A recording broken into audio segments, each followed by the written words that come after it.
কাউকে ঠকিয়ে নিজেকে চালাক ভাববেন না। আপনি যদি কারো দিকে বিনা কারণে ঢিল ছোড়েন, কাল সেটা দ্বিগুণ বেগে আপনার নিজের দিকেই ফিরে আসবে। অপেক্ষা শুধু সময়ের। কাউকে মিথ্যা বলে বা ঠকিয়ে আপনি হয়তো সাময়িকভাবে জিতে গেছেন। মনে মনে ভাবছেন, লোকটা কত বোকা, আমি কেমন টুপি পরিয়ে দিলাম।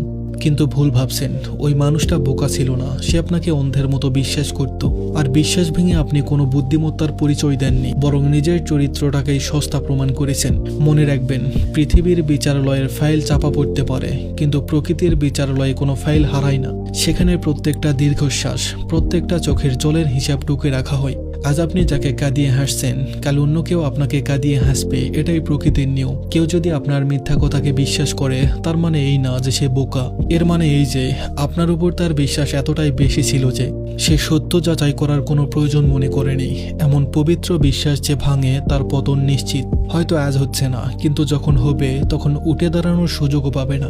ব্যাংক হয়তো ঋণ মাফ করে দেয়, কিন্তু কর্ম কখনো ঋণ মাফ করে না। আপনি অন্যের পথে যতটা কাঁটা বিছাবেন, আপনার ফেরার পথে তার চেয়ে দ্বিগুণ কাঁটা অপেক্ষা করবে। সবাইকে ফাঁকি দেওয়া যায়, কিন্তু নিজের বিবেক আর উপরওয়ালাকে ফাঁকি দেওয়া যায় না। আজ আপনার সময় ভালো যাচ্ছে বলে অহংকার করবেন না। সময় রাজা থেকে ফকির বানাতে এক মুহূর্ত দেরি করে না। যাদের আপনি কাঁদিয়েছেন, তাদের অভিশাপ আপনার সাজানো বাগান তছনছ করে দেওয়ার জন্য যথেষ্ট।